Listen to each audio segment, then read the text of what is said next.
Hey, welcome back to Little Hollow Homestead.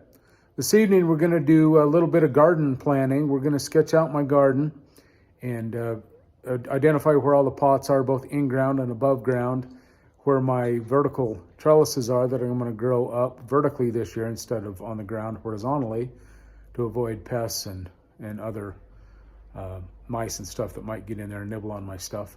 Anyway, I'm going to start sketching it out here and I'll show you the finished product and take you along on this journey of planting my garden, which I find is very entertaining. And the first draft I make every year is never the final draft. I always end up changing something. But that's the nature of what we do in gardening. Keep us busy during the winter months when things aren't growing. So I'll show you in just a minute the finished product and where things are going.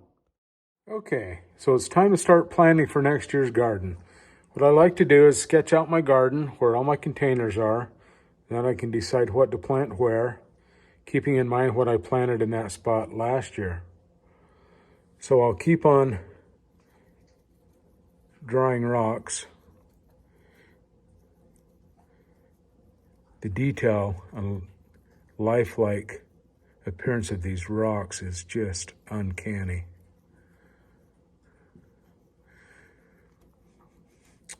So anyway, I will keep sketching out my garden, and then I'll show you what I end up with and how I decide what's going to go where for next year. Okay, my very accurate lifelike drawing is complete.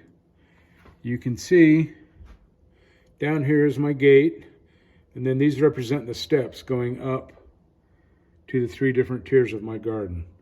These are all above ground pots that I've got set on my stairs. These across the back are all in-ground pot, or above ground pots rather. Down the side, above ground, above ground, above ground, all the way down here. Those are those two totes that I filled. Then these are my in-ground pots that when I built my original garden, I put these pots inside or under the ground, but they're sticking out about an inch. The reason being is I thought, well, that's going to help conserve the water. Instead of the water dissipating in the soil, it'll keep it around the plants that I'm starting to grow instead of wasting water and nutrients and everything else. So for the most part, it's worked out pretty good. But since I've expanded and gone to these above ground pots, honestly, they work just as well. And because the soil in them heats up quicker, I find that my garden kicks off a little quicker in the above ground pots than the underground pots.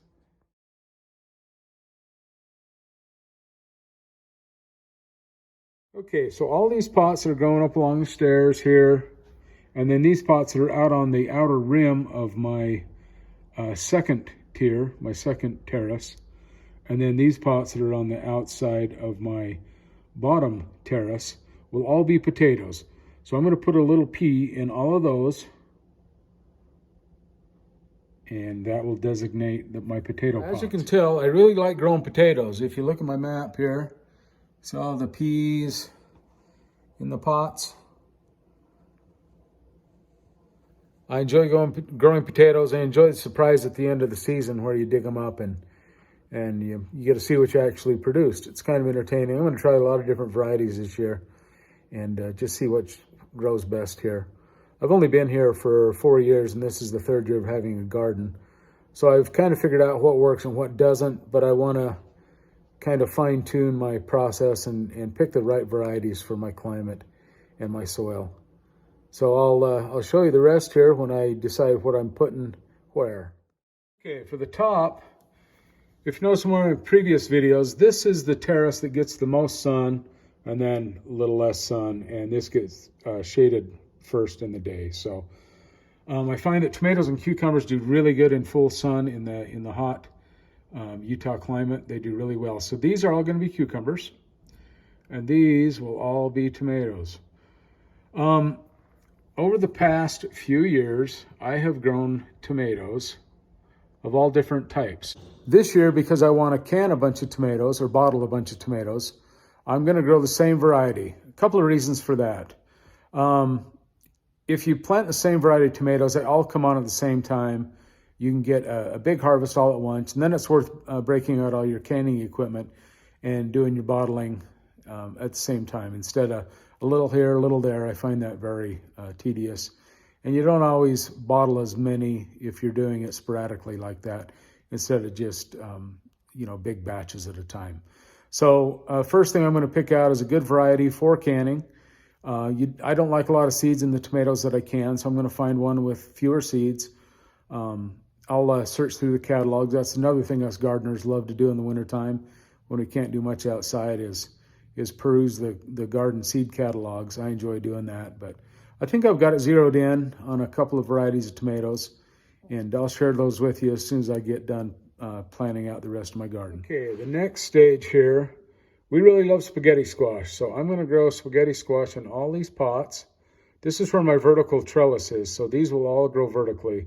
As soon as they start growing, I'll attach them to the vertical support and keep the vines good and supported. And the fruits, when they start getting bigger, I'll make sure they're well supported as well. Here I got 3 pots full of butternut squash. We like butternut squash. And 3 of acorn squash.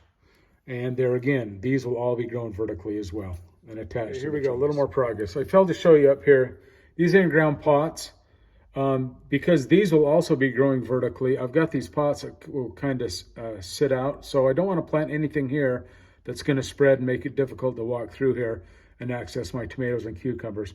So these are all going to be cabbage plants. I really like cabbage, so I'm going to dedicate 4 pots to cabbage. Then down here, this is going to be broccoli in these underground pots. Same reasoning. They'll grow vertically, won't take up a lot of space around them, so I can access my plants and tend to the rest of these all summer long. And then here, see bok. No, I'm not planting chickens. This is bok choy. We really like bok choy at our house. So I'm going to dedicate 4 pots this year to bok choy. We didn't grow near enough last year. So we're making progress. We'll get this final terrace mapped out, and I will get back to you. Well, it didn't take long for me to discover a mistake I made. I forgot a place for my beans. So I've revised my map and got the rest of it completed. I'll show you the finished product. Well, it didn't take me long to find a mistake in my original plan for my garden for next year. I made the horrendous mistake of forgetting my zucchini squash, which we absolutely love. There again, I think everybody grows more than they can use, so you start putting it in neighbors' cars and leaving it on porches. My extra zucchini go out to the pigs, like the banana squash and the pumpkins, and supplement their diet, saves me money and fills their bellies. But on the bottom here, if you'll notice, I took out 2 pots of carrots and added 2 zucchini plants. So those pots, they're big enough that I can actually put 2 plants in each pot. I just put them on the edges, and they do quite well. It's, like I say, they're big enough to support 2 plants. So that was a close one, but I would have figured that one out eventually when I went and planted in the garden. So there you go. Now we're ready to go ahead. I'll keep you updated on any changes, which I'm sure there will be more.